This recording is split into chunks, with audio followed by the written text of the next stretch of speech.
5, 4, 3, 2, 1.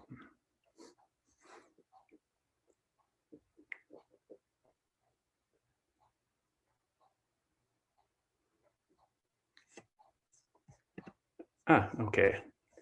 And we're live. And I'm going to try to pin myself here. There we are. So once again, hi everybody. Welcome to the first meeting of the Young Meditators group. So basically this just started off as an effort between myself and a couple other Buddhist meditation instructors working with Carleton in order to offer something to the university and young adult crowd, mainly because this is a very stressful time. Even before, the pandemic, university was already a stressful environment with very high expectations and oftentimes very few resources to manage stress, manage workloads, and so on and so forth. And it's also been the case that there's not really been any sort of chaplaincy service available to students who come from more Buddhist or perhaps East Asian background. And so this was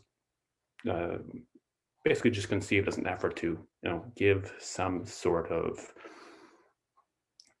anchor, some sort of container or place to go to for people who in those traditions or with those issues where people can meet together, talk, practice a little bit, and commiserate as much as possible over Zoom or over these electronic formats.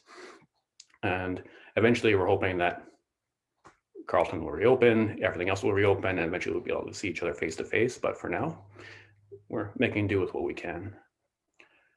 And so for this particular first session, there's no particularly elaborate plan. I'm simply going to give a fairly straightforward introduction to a fairly standard old traditional Buddhist technique. Anapanasati is the technical term, but it's mindfulness of the breath. And one might ask why one does this sort of thing. Even though people are more or less familiar with meditation practices from various different traditions at this point in North America, it's interesting to point out what's very particular about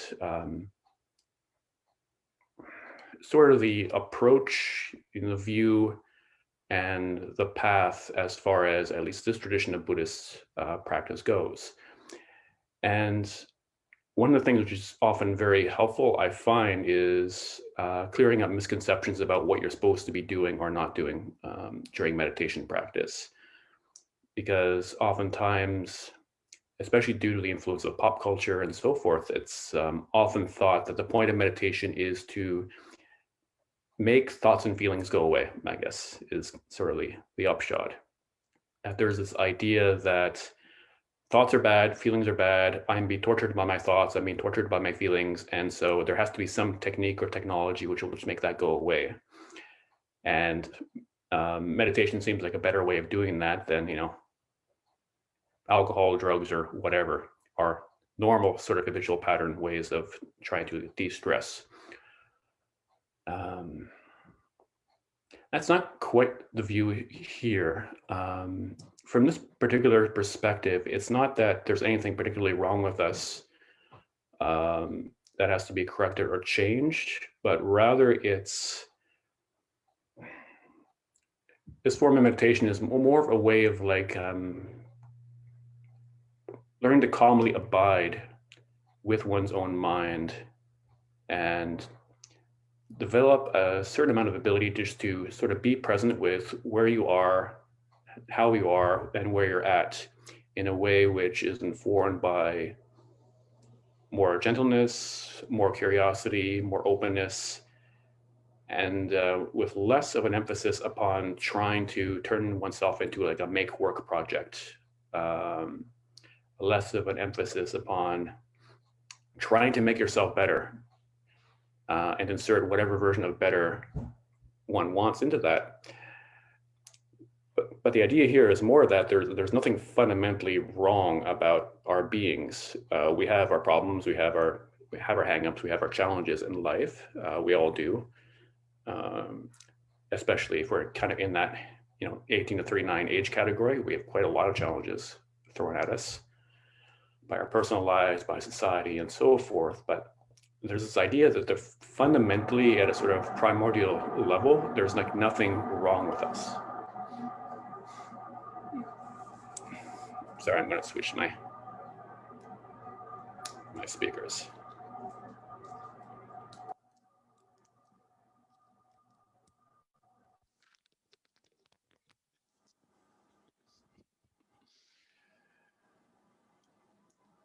And so this technique of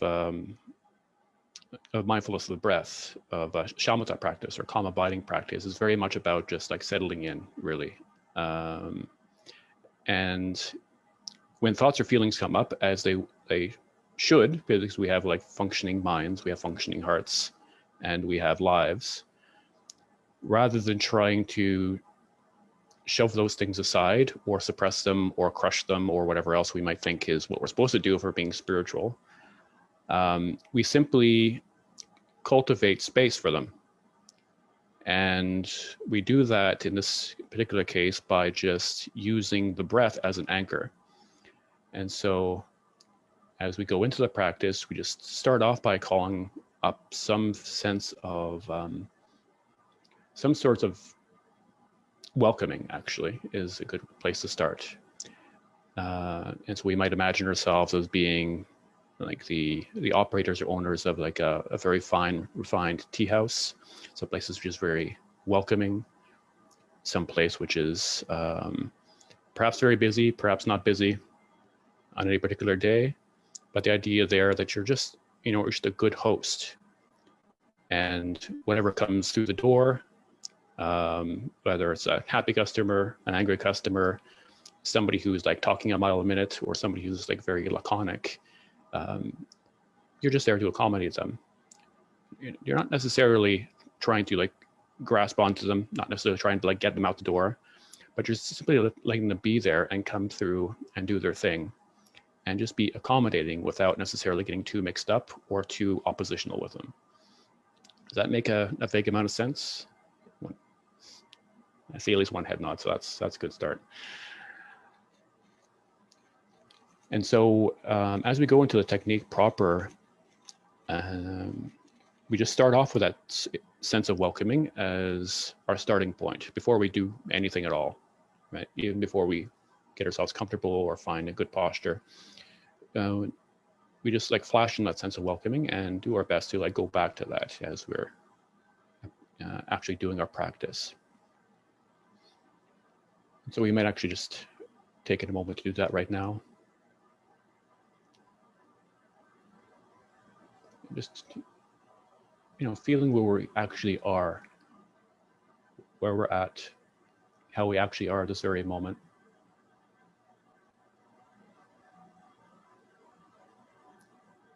Maybe there's joy, maybe there's sadness,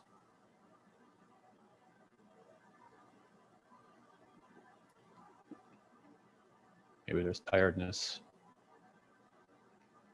maybe there's pain, maybe there's pleasure.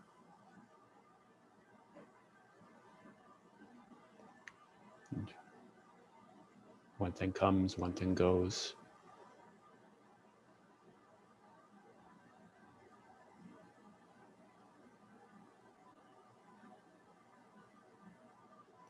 And as if each one of those little moments introduces themselves to us,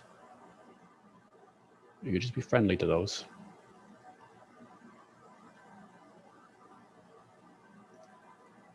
And we can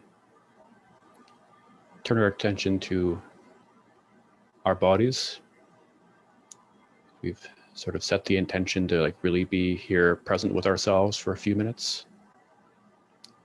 And to really do so, it's often very helpful to adopt a posture which we can call dignified and present. And oftentimes we use the jargon of having a strong back and a soft front, which is this idea that we find our buttocks like very firmly but gently planted on our seat, And we keep a strong but not rigid posture, just a comfortable posture where we feel like our weight is being held by our spine. And that allows us to relax our fronts.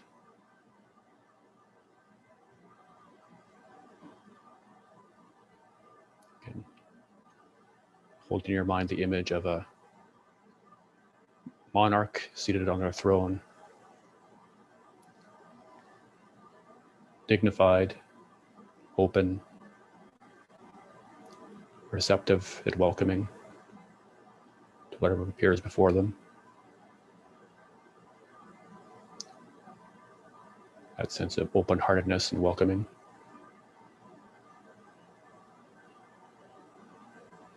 But also just holding their seat.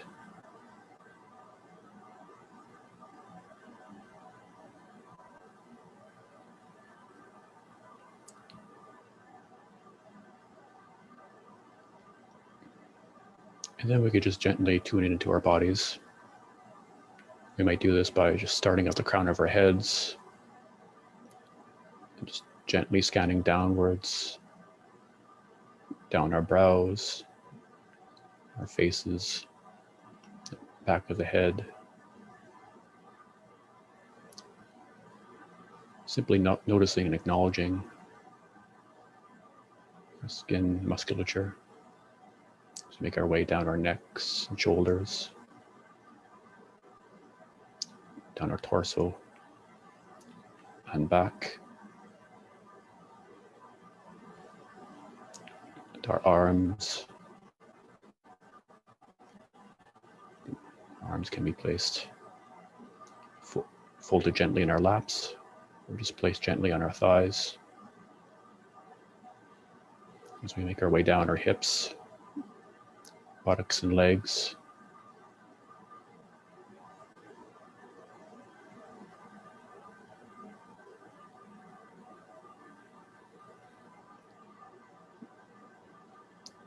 Then if we feel ready, we can expand that awareness of our body to incorporate the whole body.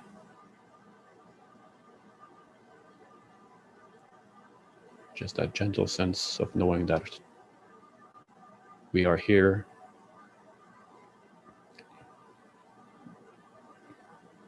We are with our bodies.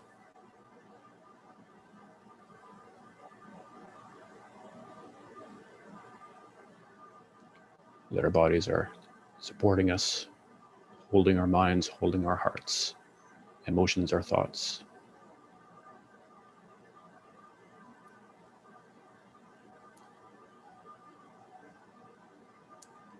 That our body is our nearest and truest ally.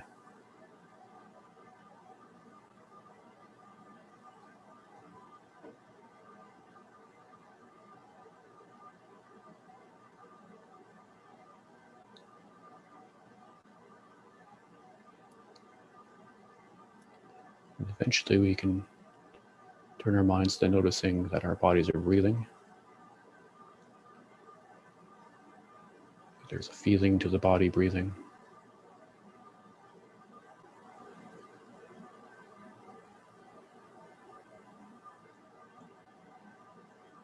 This is a feeling of life, of simple living.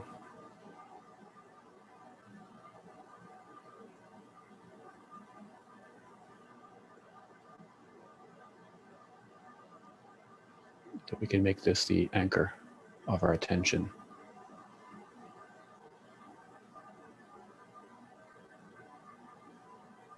And just be with the body breathing.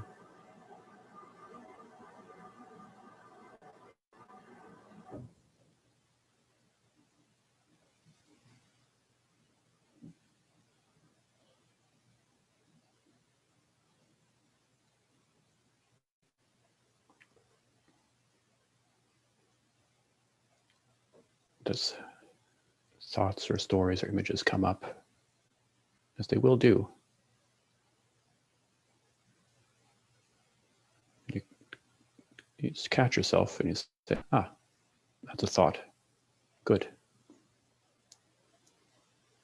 Just return to the body breathing.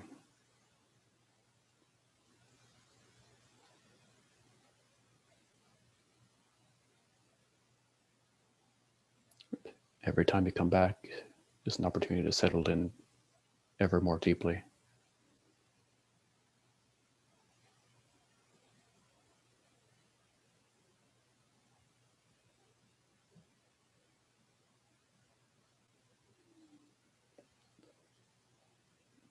We'll practice like this for about 5 minutes.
If you find yourself getting caught in a story or distracted, that's okay. Just touch it, let it go. Just gently return to the feeling of the body breathing.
So it's about 5 minutes. Take a brief break just to stretch out and maybe reflect upon our experience thus far. It's usually helpful to talk about whatever we're doing, whatever we think we're doing, whatever we think we're doing. 5 minutes is usually good taste for people to get an experience of what's going on with their own minds. So how was that for people? Anybody have anything they want to bring up or questions they want to pose before we try anything more deep?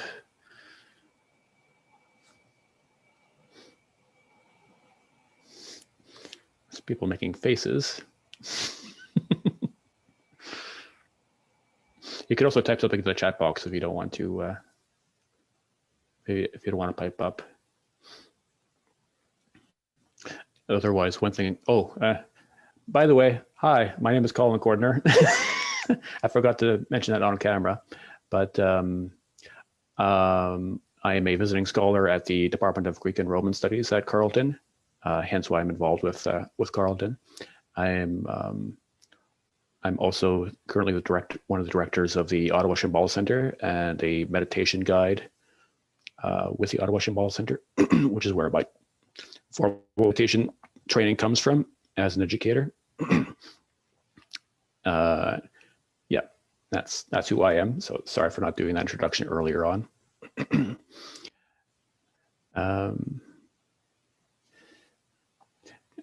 there are no real formal questions, and I can just talk a little bit more about the technicalities of a theory about what we're doing and why we're doing it. Does that sound good? Okay, I guess they had not. That's a positive sign. So I think I mentioned towards the beginning, hopefully on camera, that this is a category of Buddhist meditation practice called Shamatha, which is literally the translation is something like calm abiding, is a pretty close translation. And as the name suggests, it really is about just cultivating a state of like simplicity and just being in a very basic sense. And we do this primarily just because we actually have a very difficult time doing that. It's apparently always been a problem. I mean, it's 2,500 years, it seems to be a problem, but it's gotten particularly acute in this day and age, in this particular society, that just being calmly without trying to do something to the world, to ourselves, or to each other is extremely difficult for us. It goes so contrary to our habitual patterns and the patterns which constantly get reinforced around us that we actually do, it's recognized that we have to do and make a special effort to not do anything. And oftentimes, at least definitely with my experience, and this is an ongoing thing from an experienced meditator, is that when I am sitting, I still often feel as if I am supposed to be doing something. And so even when I'm formally doing something, which is literally not about doing anything, I'm still trying to do something, right? You may have had that experience if any sort of experience meditating. And we do this to the extent, or I do this to the extent that I'm trying to do something with my meditation. That meditation is a thing that I'm supposed to be doing, rather than this sort of like, it's hard to even put into words. It's like a doing by non-doing, right? You're just like literally sitting there. You're just literally just like tuning in to the basic fact of your existence, and just being utterly accepting of the fact that you exist as you are at the particular moment, without clinging on to any of the thoughts, feelings, storylines, energies which kind of gotten stirred up over the course of the day or a lifetime. And it's difficult. It is actually very difficult. And so we have practices in this tradition of Shamatha, which are basically about helping us to actually cultivate that level of simplicity, that level of being okay with ourselves, which we actually sometimes at a very deep level completely lack. being okay with ourselves is not something which our society really mentions. It's a possibility, really. Even if we give lip service to it, it tends to not be how we actually act, right? And so using practices like this to just like anchor ourselves in our bodies, in our actual experience with like a very light and open-hearted touch is actually quite helpful to us. You can think of it as a way of giving ourselves enough space to like actually relax, not in a kind of flop on the couch with a beer and a bag of potato chips sort of way, but in the sense of like letting these layers and layers of guardedness that are written into our bodies, into our minds, just like unfurl slightly, just to like not try to be anything, but just like allow ourselves to be purely, simply, right? Which is a credible act of kindness that we can give to ourselves. And there's also this sense that if we can actually begin to do that with ourselves, we're more likely to be able to do that with others in actual fact, and not just in, in words. I find that's often the case, actually. The more you're able to, I find that the more that I'm able to not try to make some kind of project out of myself or my mind or my thoughts or my whatever, my 12 jobs, the more likely is that I will catch myself and just like let go before starting to judge other people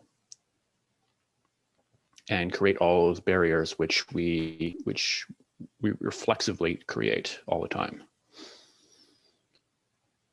And as far as this particular group goes, this is just supposed to be a forum for which people at Carleton or people in the kind of high school, college, university age group can actually come together and talk about the very particular problems which come up for this particular demographic, because the challenges are pretty big.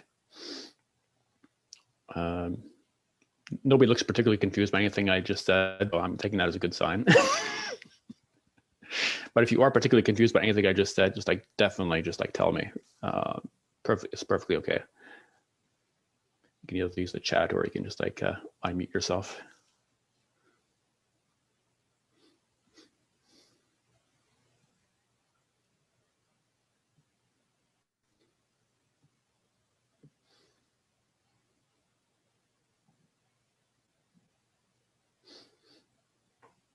I don't have anything in particular to add, but it's nice to take a few minutes to just settle in. And I like hearing you talk about the series. So. Awesome. Thank you. I'll take good feedback. Oh, one other thing which I didn't point out because I didn't want to get too technical right off the bat is that one can do this practice either with eyes open or eyes closed. There are various reasons why you might want to do one versus the other, but if you're just starting off and you're just beginning, it's okay to do it either way. Generally speaking, I would teach, or my other teachers who are helping with this would teach with an eyes open technique. And so gaze would be a little downcast, sort of like very soft, gentle eye gaze. So you're not staring at anything particular. And we would usually teach that way because it makes it easier to transition from like sitting and doing some sort of formal meditation practice to getting up and actually being in the world again. And the reason that is that if we close our eyes, there's a very strong tendency to want to go more and more inwards and to create like a sort of like, this is me, that's that, I'm just going to go be here, which is good, which is okay, right? And there are styles of meditation where I actually emphasize because it actually helps us like ground ourselves in our body, not be too distracted by our visual senses. But the upshot to have it doing the eyes open version is that it creates less of a sort of dichotomy between our meditation practice and our daily lives. So it's actually useful to experiment with the two different ways of doing it, just to get a sense of what the benefits are, or what the different experiences are for the two different styles. And that way you get an idea of like when you really want to work more with one on any particular day, and when you want to work more with the other. Because sometimes we need to go more inwards. We need to be more grounded in our bodies. Other times we need to we need to really be less introverted and actually open our eyes a little bit and be kind of out there a little bit more. So it's good to try both out. Do we want to go for like another 10-minute spell? A little bit less guided, but I'll chime in every once in a while. I see some head nods. Okay, good. So I'll gong us in. So we can just, take our seats again. Once again, seating ourselves like a dignified monarch, open-hearted, confident, receptive. That sense of welcoming.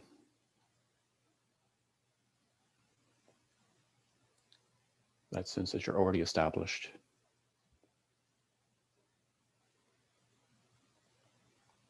You are already on your throne, and there's nothing else to do, really, besides just receive whatever comes.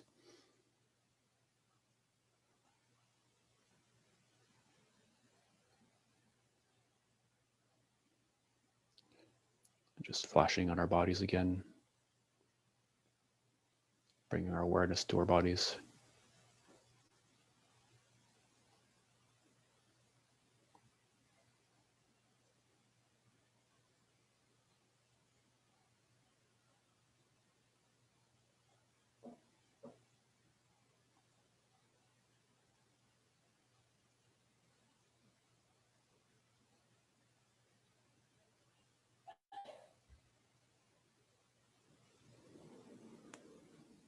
And then our own time, just allow our minds to be drawn to the feeling of the body breathing in, breathing out.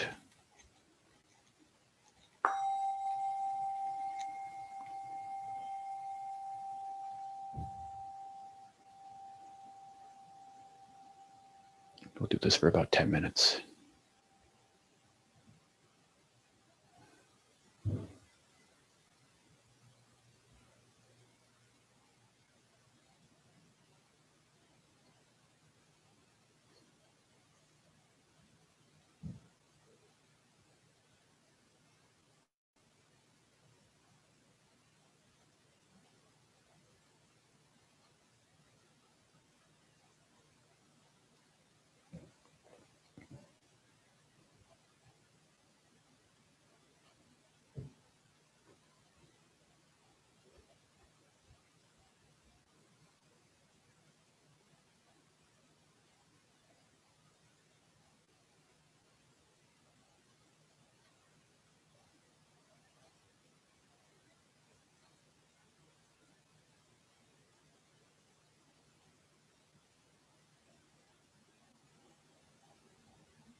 As you catch yourself being distracted, good.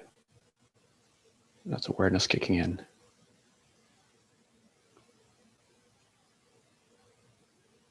You just return gently to the awareness of the body breathing.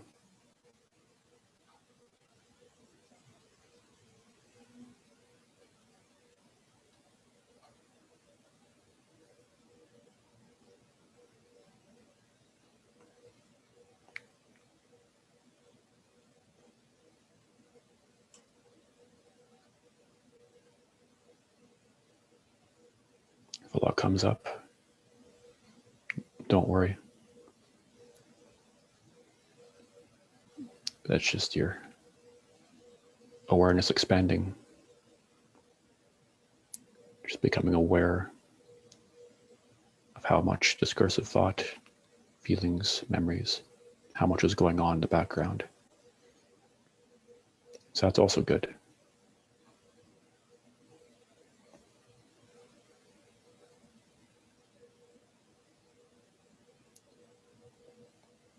You can just settle in deeper.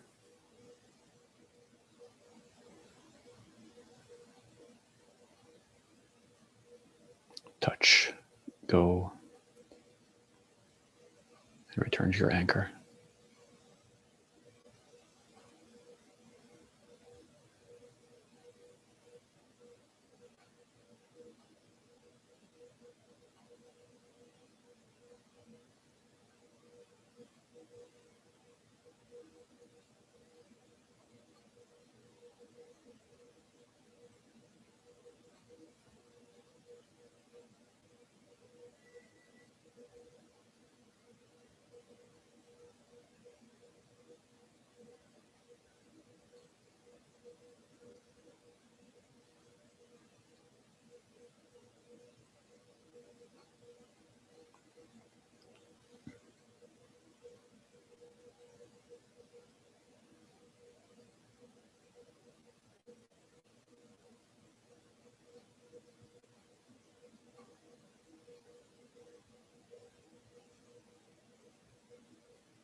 This practice is called calm or peaceful abiding because there's that sense of complete non-aggression.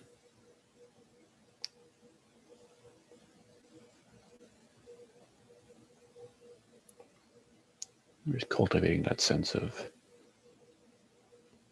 not aggressing ourselves or our experience, our minds, our bodies.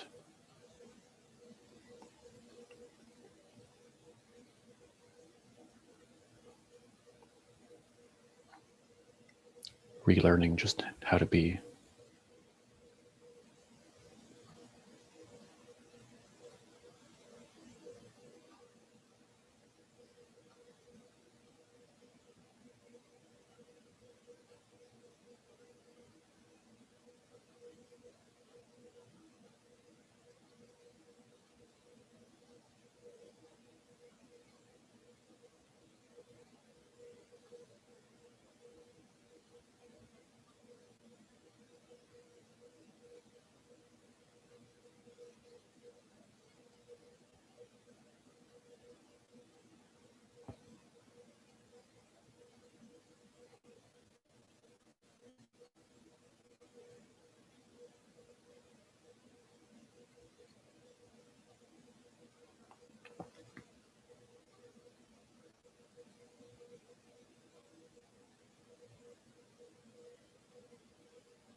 As your breath goes out, just really feel that sense of your body relaxing outwards.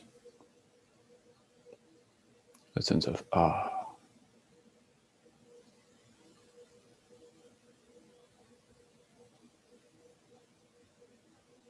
There's no need to tighten up.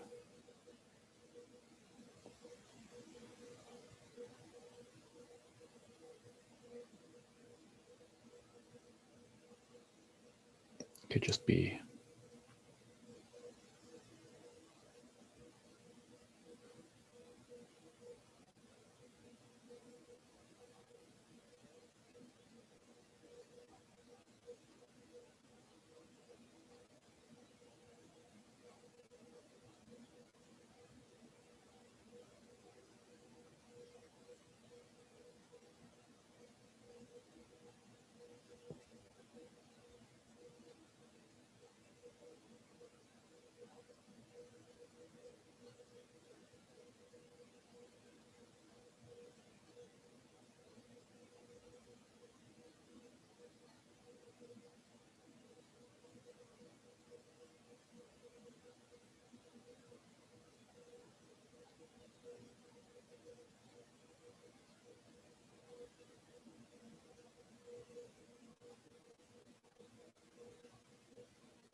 So that was about 10 minutes.